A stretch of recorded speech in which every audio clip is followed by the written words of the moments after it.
Hello and welcome to another episode of Ain't It Scary with Sean and Carrie. I'm the titular Sean. And I'm the very titular Carrie. This is the show that takes you inside the unexplainable, the unbelievable, and the bizarre, and tries to find an answer. And what are we trying to find an answer to this week, Carrie? Well, this is part 2 of our investigation into the death of Princess Diana. That's right. You brought us beautiful research last time on a very dark and depressing topic. A lot of hot goss. And then, unfortunately, a paparazzi-related high-speed crash death. Yeah, so what are the things that you kind of remember most about what we went over last week? The weirdest parts, the things that really stick in your craw? The fact that I kept hearing the limo driver's name as RuPaul. Okay, well, that's not helpful. But it was Henri Paul. Henri Paul. And some people said he was an MI6 agent. Could be.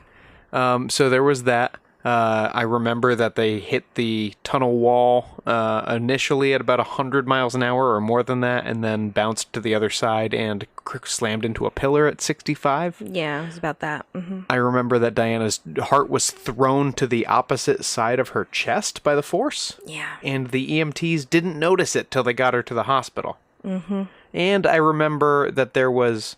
Boy, it wasn't a Mini Cooper, but there was some kind of a little tiny European shitbox car that... Mini Coopers are nice cars. Fiat Uno. A Fiat Uno with white paint? Yes, it was a white Fiat Uno. Yeah, and that wasn't as big a clue as you would have thought because there were something like 6,000 of them in Paris that night or something like that. Mm-hmm.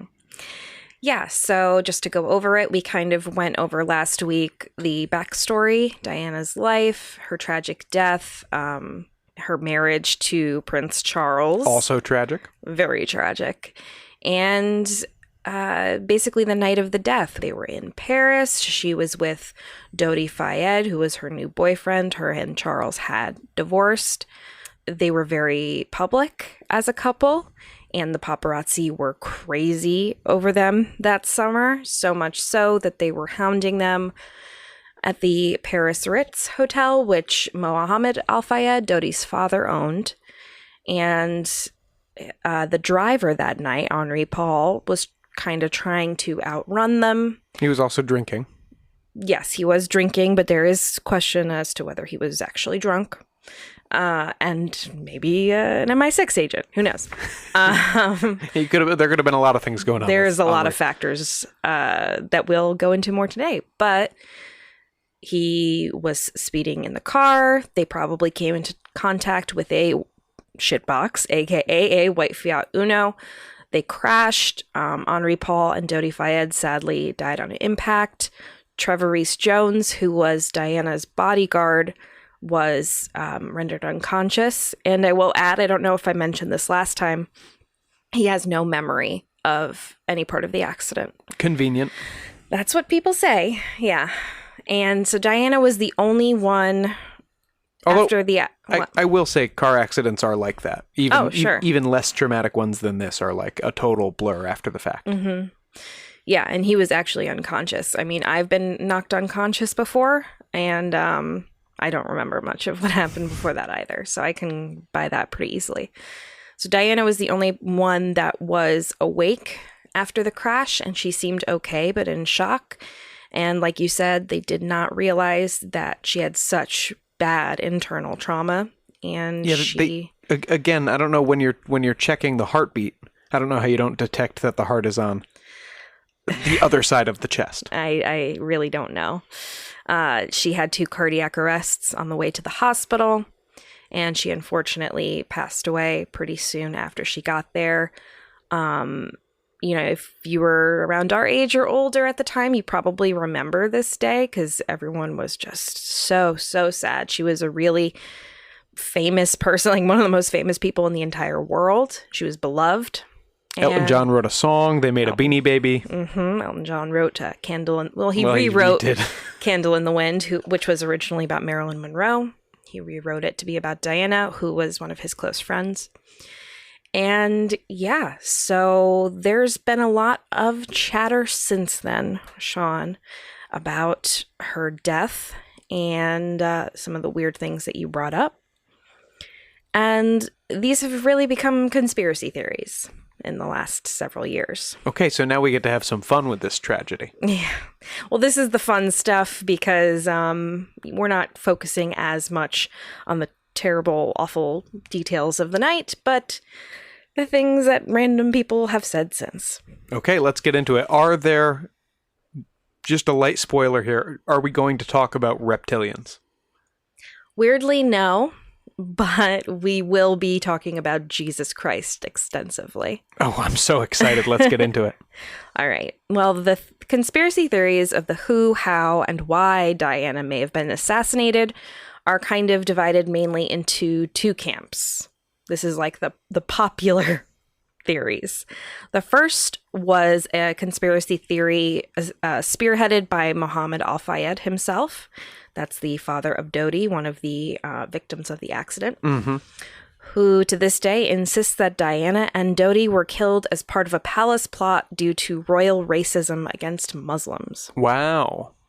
So this might seem like a bit of a stretch, so let me explain his supposed reasoning. They just think they didn't like Diana dipping into brown ink. She's not even a... Dipping into brown ink. She's only like technically a royal at this point. Why does she have to follow their rules? Well, Al-Fayed contended that the crash was orchestrated by MI6 on the instructions of Prince Philip, Duke of Edinburgh. And he is the consort of Queen Elizabeth, and he is older than sin right now. He's like 99, 100 years old. Oh, he's still around. He's still around. He actually recently got into a car accident, at Balmoral, their Where was Scottish the white castle. There was none, but he just was not driving well because he was 97 or something at the time. And I think they took his license away after that. Good. Yeah. So why would Prince Philip, of all people, be the one to order this hit on Diana? I'm guessing you're going to tell me? Because he and the royal family, all of them, could not tolerate the idea of the mother of the future King of England, that's William, marrying a Muslim and sullying the bloodline by proxy. It feels a little thin for motive. Apparently, according to Fayed, the idea of a Muslim man being stepfather to the heirs to the throne would be too much for them to handle, and they'd rather have her dead. So I'm going to say that Prince Philip doesn't have a great track record racially. He's publicly made derogatory comments about the Chinese, Aboriginal Australians, Filipinos, Indians. I could go on. It's a whole list. Yeah, but are Muslims ever on that list? Well, apparently. There's also the little fact that two of his sisters were married to Nazi officials. And there are photographs of him attending a public funeral procession, walking behind swastika-draped coffins, back when Nazi Germany was still in power. So Phil isn't exactly the most open-minded. It's not dude. Ideal, Phil. And maybe his racism and the implied racism of the royal family is what got Diana killed. Because after all, Philip described Dodi as a, quote, oily bedhopper. Oh, no. Yeah.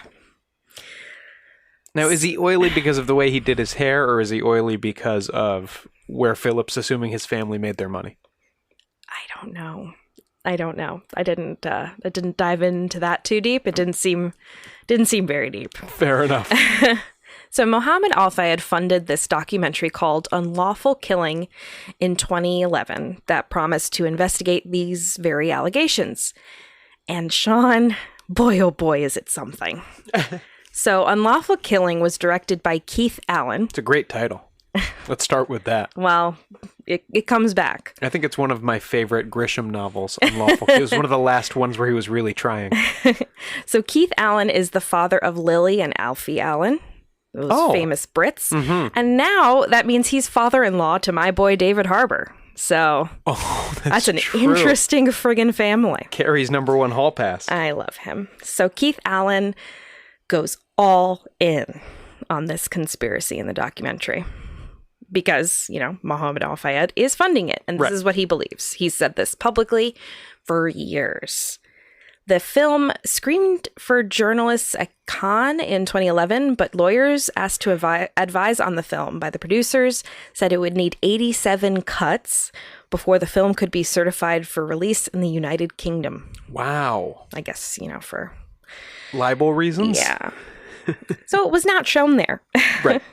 It also proved impossible to gain insurance against possible litigation in the United States, and the film was withdrawn here as well. Oh. So it's never, been released. So it's gotten this kind of reputation as, a banned film, but it's more of, their own choice, right? Or the insurance choice. But I found it online easily enough. You can, too. I'm not going to send you any links. Just look it up. You can find it. So perhaps the documentary's biggest crime is a garish montage of photos and footage of Diana and Dodi set to a truly terrible cover of Can't Help Falling in Love by UB40. Oh my God. Who you might remember did Red Wine. Yeah. So it's kind of like that reggae. It's very cringy. Wise men say only fools rush in. I don't think every song of theirs goes to the tune of Red Wine, but I could be wrong. Well, listen, you're one UB40 song ahead of me because you've heard this one in this documentary. So yeah, I'm so fucking lucky. Al-Fayed restates his beliefs in the film, that he thought Philip orchestrated the deaths, and goes even further, insisting that Dodi had purchased an engagement ring for Diana, possibly that very day, and that she was in the early stages of pregnancy with Dodi's child. Oh, man. Supposedly, the couple was to announce their good news the next Monday in London, so this was kind of the last chance they could be eliminated before that. I assume the pregnancy is borne out by medical examinations of Diana. Well, that's part of the conspiracy because she was embalmed very, very quickly, even before officials from Britain got to France, and people think that's very suspicious, but it was the end of August, and they needed to, keep her fresh, I guess. So that's their excuse. Fayed thinks that because she was embalmed, it would probably, if she was in the very early stages of pregnancy, ruin any chance of a pregnancy test coming out positive. Because I think, you're replacing all the blood with embalming fluid and you can't really test it after that. So he thinks that was a cover-up. Okay. All right. So there really was some media speculation that Diana was pregnant at the time. It was kind of shades of the tabloid coverage of Jennifer Aniston that she's gotten for years. People point to her stomach in a bathing suit as proof that she had a baby bump. They have pictures like Diana pregnant? Question mark, question mark. But to me, it truly just looks like a normal 30-something woman's stomach in a tight swimsuit. She'd had multiple children. She was still in really good shape. She's just standing, and stomachs look like that when you stand. I don't know, it doesn't look like a bump to me. I'll leave you with a quote, though, from Keith Allen himself. Whether you think it's an accident or a murder, one fact is incontrovertibly true. It was chillingly convenient for the Windsors that Diana died when she did. Great voice work. Thank you. So that's the first main conspiracy. Okay. The kind of anti-Muslim, got to get rid of her before this thing keeps going situation. Right. Now, how does he say they executed the hit? Well, Fayed seems to think that he partnered up with MI6 to make this happen. Philip partnered up with MI6. Sure, as you do. And as we talked about last week, they had their claws in all different kinds of things. They could have orchestrated an assassination attempt, similar to one that they had worked on for the Serbian president, I think, in the early 90s. Slobodan Milosevic. Yeah. So, who knows? So the old flash bulbs in the eyes of the driver. Yeah. Who was also an MI6 agent. Obviously. The other big conspiracy is that a conspiracy of murder took place with the likely participation of 3 different countries. This would be Britain, France, and America, to have Diana killed due to her involvement with anti-landmine activism. What? Yes, completely different direction. No, leave our landmines alone. Diana was fervently anti-landmine, which were actually still a going concern in 1997. She publicly called for a ban on anti-personnel devices and even did an incredibly famous landmine walk in Angola. You could see pictures of these everywhere. It was humongous news at the time, where she walked down a clear lane in a minefield during a campaign for the Halo Trust, which had been working to clear mines in the area amid the ongoing civil war. This is still a thing today. Your cousin made a robot to help get some landmines out of the ground. Exactly, yeah. My brilliant engineer cousin did this, and I'm doing this. We have an interesting family. Equally important in different ways. Yeah, so it's still a big thing, but at this time, it was about to be voted on at a conference, the use of anti-personnel landmines. So It was like a really big thing in the news at the time. Yeah, but is the premise that killing Diana would single-handedly kill the dream of ending landmines? Well, her efforts sparked criticism from UK lawmakers who called her publicly a loose cannon and said she was out of line with government policy on the issue, which took a more cautious approach to negotiations about the use of landmines because they had not yet been banned in the UK. Right. So some said because of this, she was angering arms dealers who are notoriously a little fiery. Yep. And not people you want to piss off. Mm-hmm, and military leaders who depended on the manufacture, selling, and usage of anti-personnel devices. The military-industrial complex. Mm-hmm. And she was angering them enough to kill her. A conference was scheduled for September 19th, 1997 to discuss further global use of anti-personnel landmines. Diana was set to be there and probably speak. But of course, she was killed in an accident a few weeks earlier. Bill Clinton ended up being the only Western leader who voted against a ban on landmines at this conference, something many feel he wouldn't have been able to do in the presence of Diana, who he admired greatly. I just can't do it. Oh, I just can't. She's so hot. I can't do it. Well, that's what people say. That's really where this conspiracy begins and ends, because I can't find a ton more intriguing information on it, just that she was pissing people off, and people were pissed, and they killed her. Now's my chance to cast that nay vote. Oh, look at that royal ass. Oh, I missed my turn.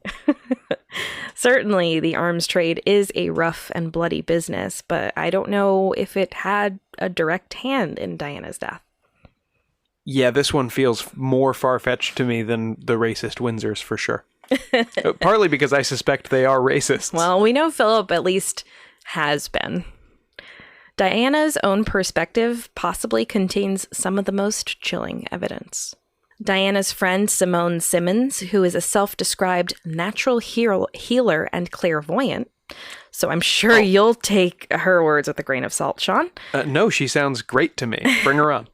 She alleged that she was told before her testimony at Diana's death inquest, which we will go into, that she could not disclose the contents of extremely hostile letters from Prince Philip to Diana that Diana received not long before her death. Simone Simmons said, "Of course Diana was bumped off. She knew she was going to be bumped off." So. Great voice work again. You're welcome. Paul Burrell, Diana's butler, produced a note that she wrote to him in October 1996 that says as much, that she thought that she was going to be killed. Well, I feel like if I had that many people following me, I would think I was going to be killed too. Well, to my untrained eye, it does look like other letters Diana has written, like in her handwriting. But who knows, right? Maybe he could fake it. Burrell himself seems like a sweet man from everything I've seen, but he's a bit of a moth to the publicity flame since Diana's death. Okay. He's appeared on a ton of documentaries about her, and even reality shows such as I'm a Celebrity, Get Me Out of Here. I was going to say, is everything he's on always about how Diana was murdered? Because... No, it's just about Diana. Okay, so he just loves an opportunity to be on television. It seems that they were indeed very close, and he very much admired her and loved her like a sister. But he's always there. So now, to be fair, he's not a celebrity. Get him out of here.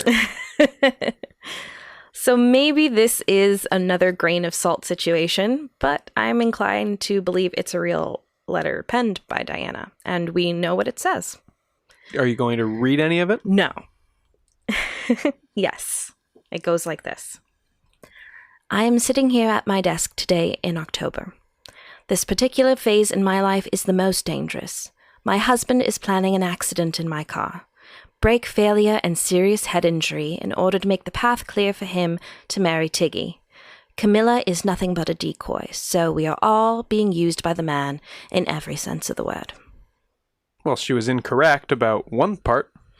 Yeah, so the Tiggy in this letter is a reference to Tiggy Leg Burke, a nanny to William and Harry that came on the scene after Charles and Diana separated, but they weren't divorced yet. And was Charles having an affair with her as well? Well, Diana did not like Tiggy. Not a Tiggy fan? No, not a Tig head, if you will. In January 1996, newspapers named Diana as the source of an untrue rumor circulated in November and December 1995 that Leg Burke had become pregnant by Charles and had had an abortion upon his orders. Wow, claws in, cat. Mm-hmm. It was reported that words had been exchanged between Diana and Leg Burke on the matter at a party on 14th November 1995 when Diana had said to her, "So sorry about the baby." I mean, how could you be suspicious of a maid named Legs? She's a nanny, even worse. But yeah, so this whole thing's super dramatic. This catty quote came from unidentified royal sources, so I don't know if this even happened, but it's fun, like, bitchy dynasty stuff. It is. Clearly, Diana was wrong about Tiggy. The real threat all along was Camilla, who is now, in 2020, Charles's wife. Mm-hmm. But the quote about an orchestrated car accident is pretty freaking creepy. Like, even if nothing happened and she wasn't killed by anyone and this was just a terrible accident, anything about someone who's like predicting their own death like that is just always chilling. Sure, that's why I love listening to Tupac. But Carrie, A, I don't think that they died because somebody cut their brake lines. And B, this wasn't to get her out of the way so Charles could marry someone else. She was already out of the way at this point. So just a little bit on that topic, kind of an ancillary conspiracy tidbit is that at the time, I believe, and I could be wrong, you weren't allowed to marry someone if your ex-spouse was still alive in the royal family. I mean, if your ex-spouse was still alive or their ex-spouse was still alive. By like quiet social convention? I don't know how this shit works for them. I know laws had to be changed to change like succession and how marrying divorcees and stuff works in the royal family. And that happened pretty recently, like I think within the last 10 years. But I think at the time, Charles might, have not been able to marry Camilla because both of their spouses were still alive. Andrew Parker Bowles died, I think in the early 2000s. It might have been before Charles and Camilla actually married, but some people say that he got Diana killed because he wouldn't have been able to marry Camilla without that, because she would have still been alive. You know, in a certain light, it's kind of romantic. It's a very dingy, dark light, Sean. Diana's lawyer, Lord Mishcon. Sorry, what? Lord Mishcon. Okay, I wish I had a lord for a lawyer. Anyway, I know. So sorry, continue. He noted that Diana had also told him she felt the royal family was planning her death in an accident due to car brake failure and that she was being threatened. It didn't. The car was going 100 miles an hour and it almost hit a car and then it hit a wall. It didn't have a brake failure. Well, she apparently insisted to Burrell and Lord Mishkin and all these other people that she told that if she wasn't killed in this accident, she was intended to be so badly injured or damaged, especially mentally, that in the future she could easily be declared unbalanced. Why did she think this, though? Well, if we go by the letter, it would seem that she thought this so Charles could marry again. No, but why? What made her think... Oh, the think... car thing? No, what tipped her off, or what made her think this was the plan? That I don't know. I assume, if she's operating within the royal family, she's heard some shit over the years, and maybe that's their MO. If they've ever done something like this before, allegedly, don't come after me, Windsors. Thank you. She's just heard Charles in the other room like, well, if it ever goes badly, we can do the old London shuffle. Ooh, the London shuffle. Mm-hmm. Yeah, I don't know why she thought particularly that. She certainly was probably getting threatening letters or correspondence, and she knew that she had previously and probably was still being bugged and tailed by people. So it probably wasn't a huge step for her to think that she might be hurt or killed. She was very paranoid at this time, but, if you see everything that's going on, with good reason, right? Like we know she was bugged. We know all this stuff. So. Mm-hmm. Well, I still, I don't know, maybe after this break, which we're going to take a break right now, maybe after this break we'll get a sense of how paranoid Diana had a right to be. Right? Right. Great. We'll see you in a minute.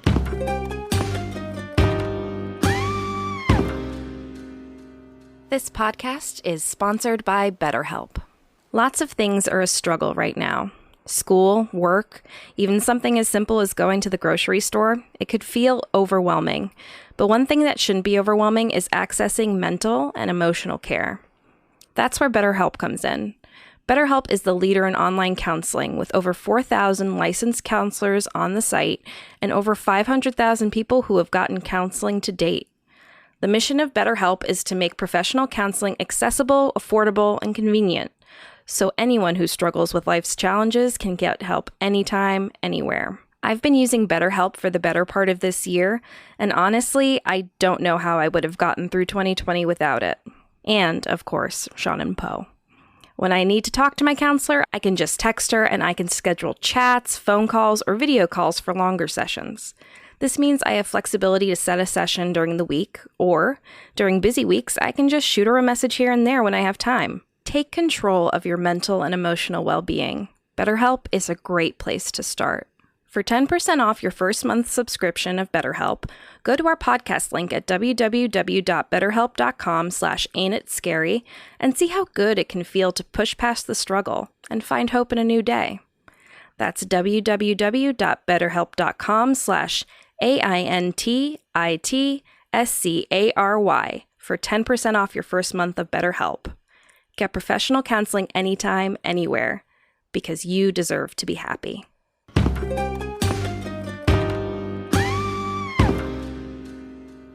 Welcome back. We're talking Princess Diana, her tragic death, and all of the weirdest, dumbest, most out there, coolest conspiracy theories that we can find. Carrie, you promised me some Jesus talk. Oh, Jesus is coming.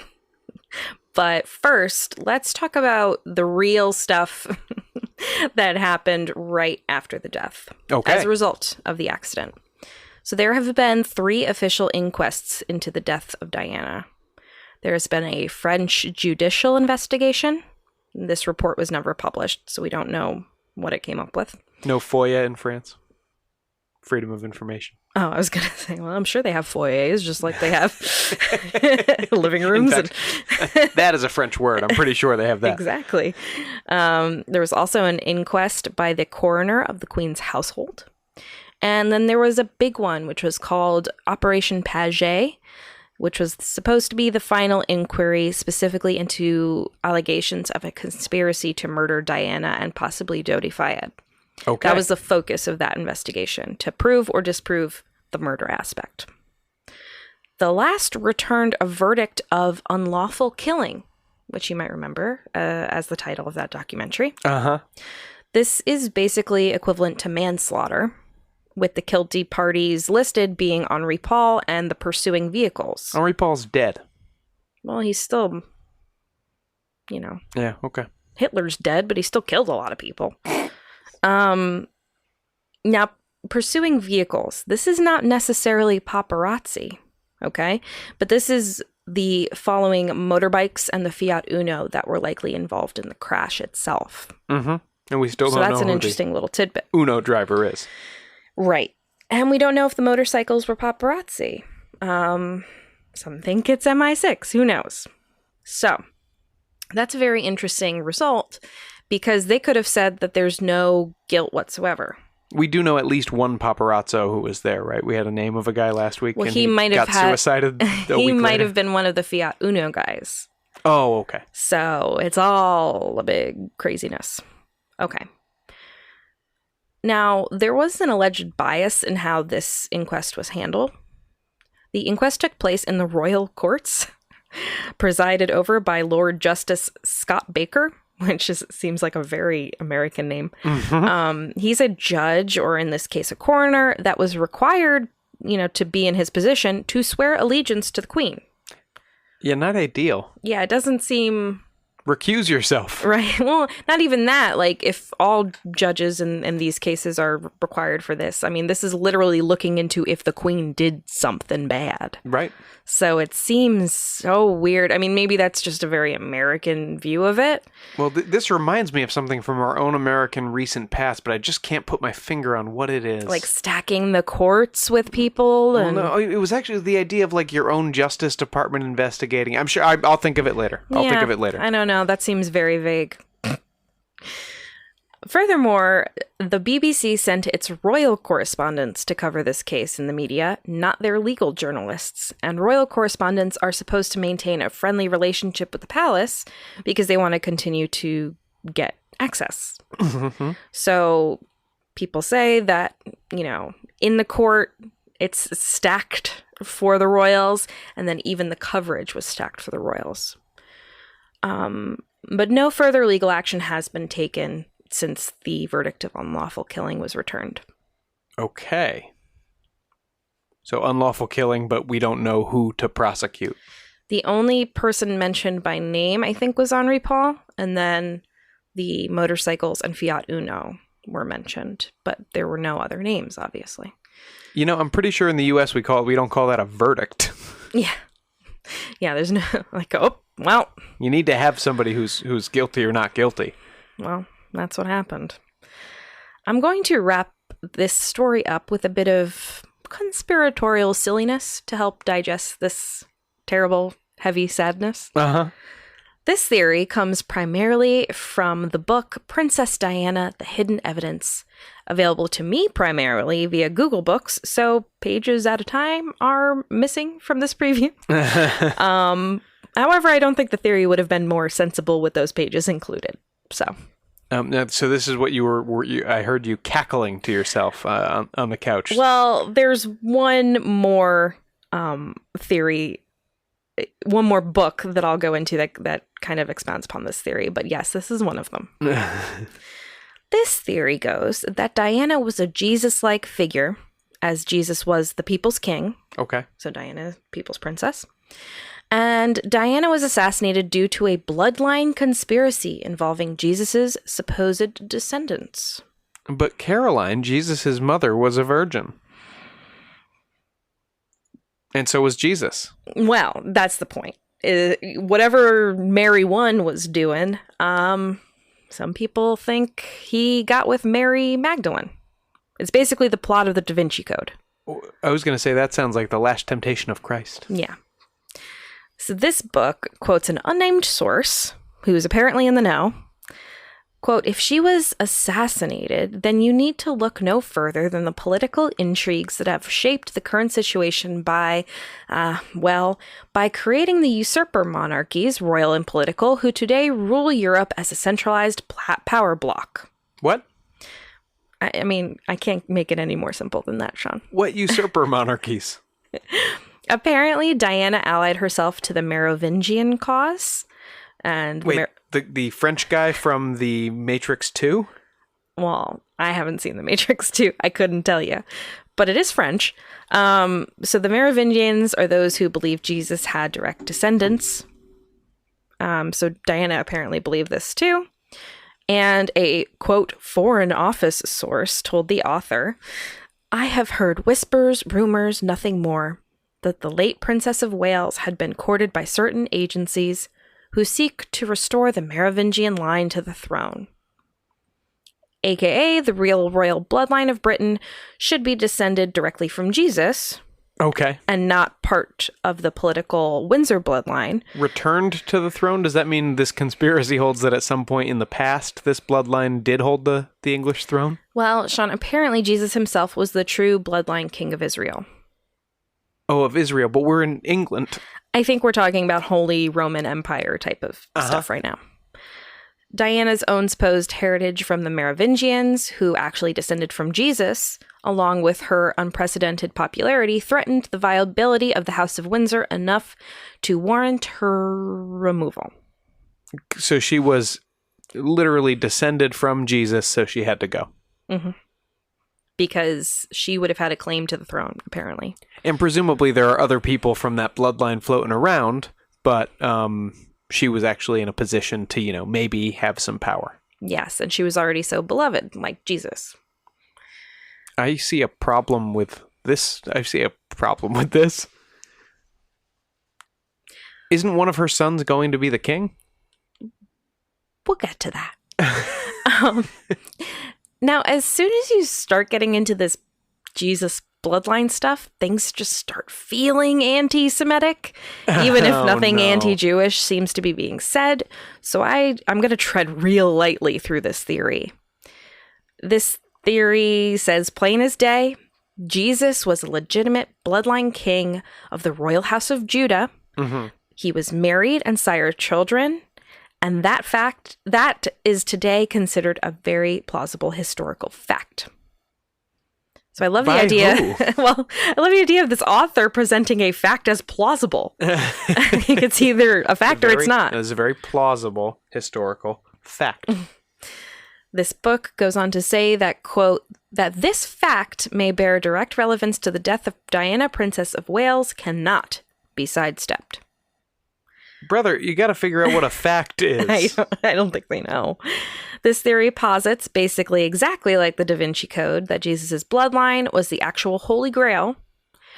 And not only that, her name itself, Diana, was a reference to how the Merovingians apparently started life as worshippers of the Roman goddess Diana, or the original Artemis in Greece, back in the BC days. Oh, and the Pont d'Alma, the Parisian tunnel where Diana's car mysteriously crashed, is apparently built over a pagan site where sacrifices were once made to cosmic forces. They were made to the moon goddess, Diana. Okay. So does this bloodline have to name a kid Diana once every generation just in case they get in position to get the throne back? Genuinely, I don't know where any of this information comes from, including the Pont d'Alma stuff, because it's just cited as fact and I can't find the sources. I'll see your, I don't know where the information comes from, and I'll raise you, I don't know what the information is supposed to mean. I don't know what it is. It's so clear, Sean.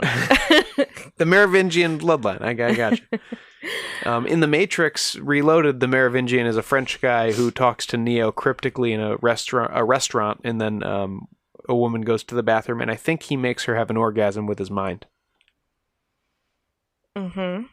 So, Neo or the Merovingian? No, the Merovingian. Oh, wow. He sounds fun. It's a weird movie. Perhaps my favorite part of this book is its touting of an introduction written by His Royal Highness Prince Michael James Alexander Stuart, 7th Count of Albany. Who? And head of the Royal House of Stuart. Sean, I wasn't finished. This sounds really fancy on paper until you realize that this guy, real name Michel or Michael, I'm not sure, Roger Lafosse, basically has just claimed this to be true since 1979. Since 79. Wow. Is he American? No. He says that the Royal House of Stuart didn't actually become extinct in 1807 with the death of Henry Benedict Stuart, but continued on with a secret, legitimate son. Okay. He claims that his parents were Baron Gustav Joseph Fernand Clement Lafosse and Princess Renée Julienne Stuart. But in 2002, Brussels authorities stated his birth certificate was a forgery and that they had his real certificate showing Lafosse was born in Brussels to Gustav, a shopkeeper, and Renee, a business employee. But this book is very excited about him writing the foreword, which maybe says everything you need to know about it and the theories contained therein. Are you going to read any of that? The foreword? Yeah. No. Oh, okay. Okay. I was hoping. He sounds like a real whip smart kind of guy. He's interesting. Here's a few other fun tidbits of conspiracy theory I heard on a 1998 episode of For the Love of, which was hosted by journalist John Ronson and contained a roundtable of people discussing Diana death conspiracies just a year after the accident. Cheery and appropriate. It's a fascinating time capsule. And, well, it's just fascinating, Sean. Let's check this out. We have up first a Sharon Campbell, I couldn't find anything else about on the internet. My idea is that Henri Paul was actually hypnotized or nobbled psychologically in some way because the Salpetrio do neuropsychiatry experiments also with psychotropics. So. Okay, so like an MK Ultra thing. Just like that. She had just actually mentioned MK Ultra before this. Oh, okay. Exactly 1 week prior to this event, on the 23rd of August last year, I received some information. One of my intelligence sources intimated that this very incident was about to happen, and the reasons given were both political and constitutional. They were there for my information was that there was a link between the US and Britain. There was a kind of a joint operation at some level somewhere, I don't know what level, but there was CIA and MI6 involvement. This was 1 year after the tragedy? Yeah, it seems pretty wild. Yeah, it does. What did he say at the beginning there? That his sources told him that this was going to happen. He said intelligence. Oh, intelligence sources. I thought he said intelligent sources that I have. Oh, no, intelligence. I was like, listen, if you have to tell us how intelligent the sources are, I don't know. All right, here's the next one. This is apparently an actress named Charlotte Cox, but her only real credit seems to be this show. She was going to produce a boy or girl who was basically going to be the half-brother or sister to Prince William and Prince Harry, and therefore a huge embarrassment to the royal establishment because Al-Fayed's uncle is one of the largest arms dealers in the world. I should say, by the way, that one of the things that I found very chilling, the Sunday Mirror of August 31st, 1997, in other words, the day of the crash, published a story, which was obviously written before Diana's death, saying that there was panic within the royal family over the relationship with Dodi Fayed, and in a certain sense, the relationship between the Spencers and the Al Fayed family generally, because they were both critics of the way that the Windsors were running the structure of the monarchy. Okay. So this was going on just a year after her death. It's pretty interesting. Yeah, all of this, all these theories kind of formed and hardened that quickly. Mm-hmm. Now let's go back a little bit to the Jesus stuff, just because I find it so very fun. Mm-hmm. I also took a read at a book whose title on Amazon appears to be Prince William. Even before his birth, Princess Diana knew that her firstborn son was destined to be king, messiah, and leader of the New World Order. That's quite a title. That's a mouthful. Nice, direct, succinct. Absolutely. You're going to sell some copies with that. That's a grabber. Well, you have the whole intro right in there. This is exactly what this book's going to be about. You don't need a foreword from any kind of a fake duke or anything. You're all set. There's a lot of duke in this book for sure. Foolish. Now, this book has some duke in it. But here are some of my favorite declarations. In 1995, Prince William had an electronic chip planted in his right hand. Who didn't? Yeah, right. It was explained in the media as a homing device that would interact with a special satellite in case the prince is ever kidnapped or goes missing. This microchip is the same technology that could enslave a future world in which no one would be able to buy or sell or even participate in society unless they are marked, chipped. This mark can also be known as the mark of the beast. It sounds like a cell phone. It sounds like turning on location services on my Pixel 2. Right. Well, upon Googling, I found references on conspiracy sites to the Washington Times or the Washington Post. They kind of are interchangeable. Okay. Reporting on this, and it's referenced in this quote as the media. However, I could not find any archived contemporary articles on this from the period from Washington Post or anywhere else. Washington Times. Any of the Washington things. Of the Washingtons? So, Sean, here's another... This is a big chunk right here, but I think you're going to enjoy all of it. Okay, I'm in. Another thing that this book insists upon and claims. Mm-hmm. Jesus had a double identity. I'm with you so far. His birth name was Ptolemy VX Caesarion. He was the son... Sorry. Was he the son of Julius Caesar and Cleopatra? Yes, he was. And the rightful heir to the Roman Empire. He married his half-sister, Cleopatra Selene, a.k.a. Mary Magdalene, and had a child named Sarah. And his other half-brother, Helios, was really Judas, one of his disciples, who sold Jesus out for the silver. It's cute, but I think Caesarion was born about 50 years before Jesus. Sean, I'm not done. Very rude. Joseph and Mary, who were Caesarion, a.k.a. Jesus' adoptive parents, escaped with Jesus, who faked his death in the crucifixion, and Mary Magdalene to Europe, where they spread Christianity. Yada, yada, yada.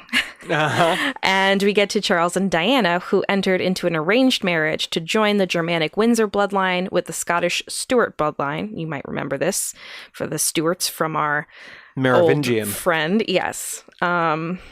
This one also goes on to say, quote, only 3 months after their infamous arranged marriage, the bloodline of Christ was seeded into the firstborn child of Prince Charles and Princess Diana.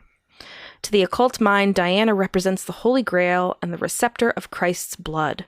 Her womb, I hate this stuff, her womb brought forth William, rightful heir to the throne of David, and the final recipient of the powers of the Grail. Final recipient? Apparently. The bloodline of Christ has survived the ages towards a final one, these are in caps, who will rule in the name of Christ. So here, Diana is the Holy Grail. Right. But William is the final king? Well, here's the problem. We go on to discover that Prince William is probably actually the Prince of Darkness. Wait, what? The Antichrist. But he's going to rule in Christ's name. I don't know. His mom's womb was the Holy Grail. I don't know, Sean. Okay, so he's the Antichrist. He's the Antichrist. So this book doesn't go into Diana's death conspiracies, which is shocking because it goes through like every other popular conspiracy since Jesus' time. There's like JFK in there, there's aliens, there's all stuff. But it seems to hint that her death was due to her role in this like scheme, I guess. I don't know. Mm-hmm.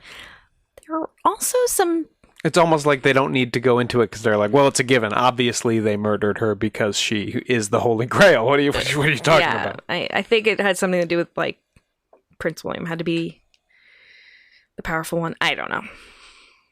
There were some Zionist conspiracies listed in this book. Oh, you don't say. Which I won't even go into because they're ridiculous and offensive. So I'm set to just discount everything because, ugh. Mm-hmm. Yeah, no, well, aren't you going to discount the whole thing because it's fucking clown shoes? Yes. I wasn't tempted to believe any of this, but anytime you're like, the book literally was like, listen, there are good Jews, but then there are Zionists. And I was like, nope, You know, as soon as you see the word Zionists, you can pretty much close the book. Yeah. So that's kind of the end of the Jesus conspiracy, which is very fun, especially the part that he's, the son of Julius Caesar. That's always fun. Well, I can't wait, for one. I, for one, can't wait for our King William to usher in a new era of Christ. Yeah, there's some stuff in the book like, oh, by 2015, he will have, usurped the throne from Charles and started to, make a new world order. And it's like, I'm checking my watch. Well, Charles still doesn't have it. Yeah, So. The Queen's still kicking. She's very good that way. Yeah, she's very good at surviving. She's going to outlive Chuck, isn't she? Is this a new conspiracy? But in all seriousness, I do want to finish this episode with Diana's own words, which I'll play for you now. Because conspiracy or not, this was a woman who had so much to say and had to spend so much of her life just keeping quiet. She deserves to be heard, even though sadly, at this point, it's from beyond the grave. I'd like to be a queen of people's hearts, in people's hearts. But I don't see myself being queen of this country. I don't think many people would want me to be queen. Actually, when I say many people, I mean the establishment that I'm married into. Because they've decided that I'm a non-starter. Why do you think they've decided that? Because I do things differently. Because I don't go by a rule book. Because I lead from the heart, not the head. And albeit that's got me into trouble in my work, I understand that. But someone's got to go out there and love people and show it. Well, she was certainly more than we deserve. We'll be back with some news. Yeah.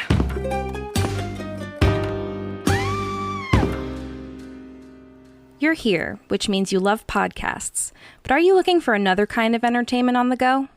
Audible is the leading provider of spoken word entertainment and audiobooks, ranging from bestsellers to memoirs, news, business, and more. By signing up for a free trial at www.audibletrial.com/ain'titscary, you'll receive access to thousands of titles with 1 credit toward any audiobook and 2 Audible originals, free during your trial and then with subscription each month after. Personally, my favorite Audible title is also my favorite book, It by Stephen King. I went into this audiobook ready to judge because I've loved this novel since I was a kid. But between the stellar production value and the truly breathtaking narration performance by actor Steven Weber, I was 100% all in. If you like this podcast and have a strong stomach, I think you will be too. Not into audiobooks? No problem. With podcasts, theatrical performances, guided meditations, and more, Audible offers something for everyone. So what are you waiting for? Get started now. And hey, you'll be helping support the podcast. Visit our link at www.audibletrial.com/ain'titscary for a free trial. That's www.audibletrial.com/ain'titscary. Audible. Listen more.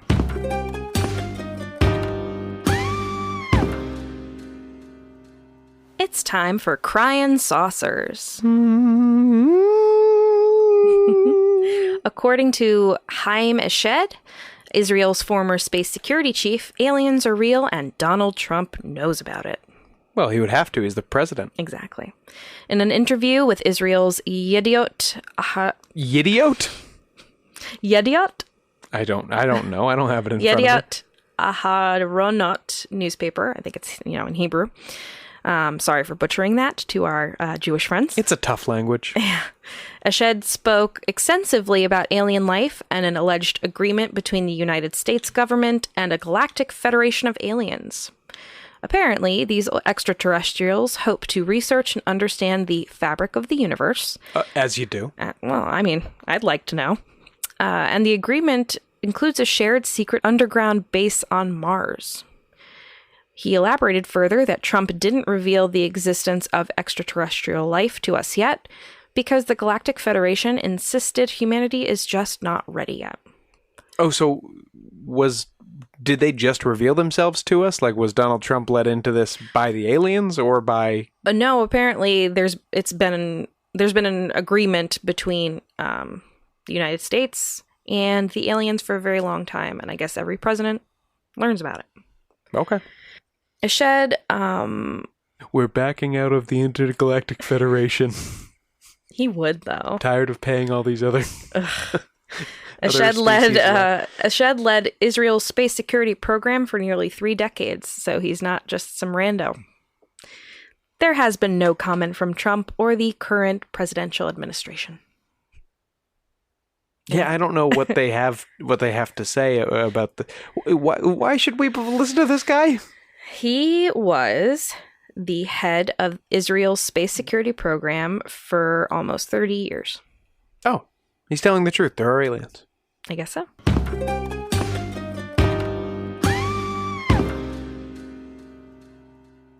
We're back this week to a little Prime and Punishment. If you have your ear to the ground of the true crime world, you know that after 51 years, the famous 340 cipher, allegedly sent to the San Francisco Chronicle in November 1969 by the Zodiac Killer, has been solved. Big serial killer news. You'll want to tell this story at some point on this podcast, right? Oh, absolutely. We have to earn our wings first. While the Zodiac, who remains unidentified to this day, deserves multiple episodes all their own, the basics are that they were a serial killer in the Bay Area who would send cryptograms to local newspapers, challenging them to figure out who they were and where they would strike next. The 340 cryptogram, named because it contains 340 characters in it, was one that had never been solved until now. So what makes these take so long, Carrie? Well, this kind of cipher is basically a substitution cipher that he would use. So he would use different symbols in the space of letters. Mm-hmm.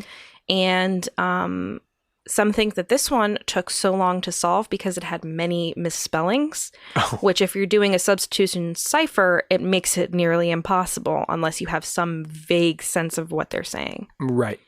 The first cipher that he sent in, I'm going to say he because most people think it's a man. It's a serial killer. Exactly. It was actually solved pretty quickly by just a married couple who love to do puzzles because they realized that he would definitely use the word kill or killing. So they immediately looked for double symbols, replaced them with L's, and they kind of figured out everything else from there. That's awesome. Yeah. So this one, he misspells paradise multiple times. That's just like times. doing the jumble or something in the They did it as a hobby. Yeah.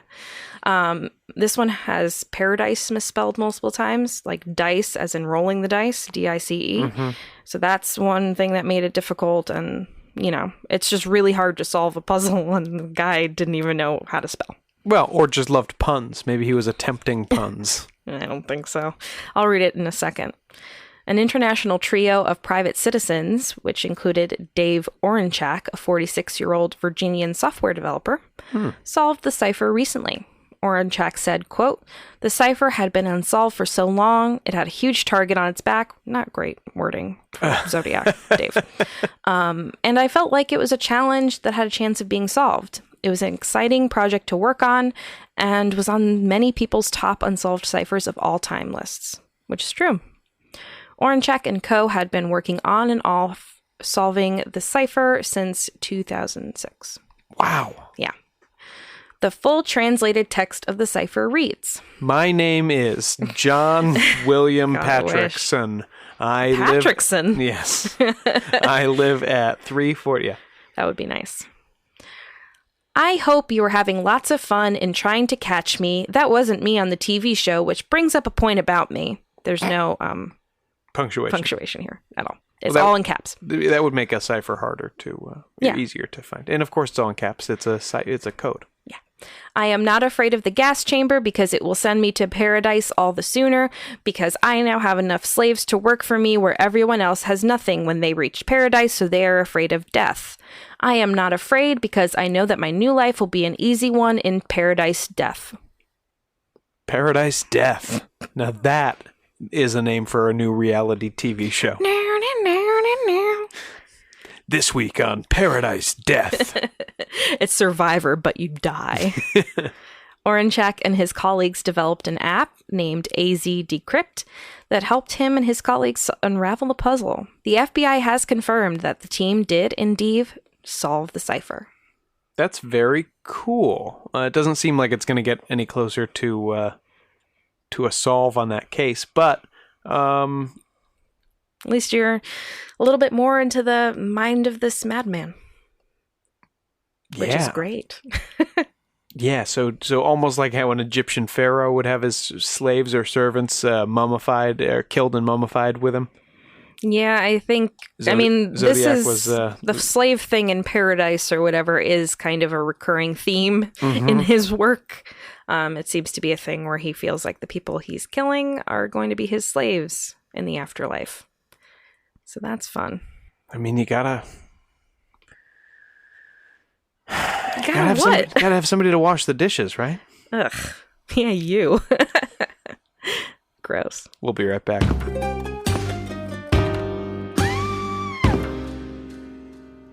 That's it for this episode of Ain't It Scary with Sean and Carrie. Like us on Facebook and follow us on Twitter and Instagram at Ain't It Scary, and check out our website at ain'titscary.com.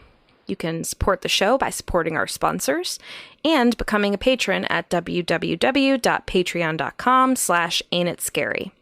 And please subscribe to the show and throw us a 5-star review on Apple Podcasts. We'll be forever grateful. Big thanks to Nate Curtis and Sean O'Donnell. You're our very first 2 patrons. Guys, get over there and give them some company. Give them some love. See you next Thursday. Show created by Sean and Carrie McCabe. Music by Kyle Ryan. This has been a production of Longboy Media.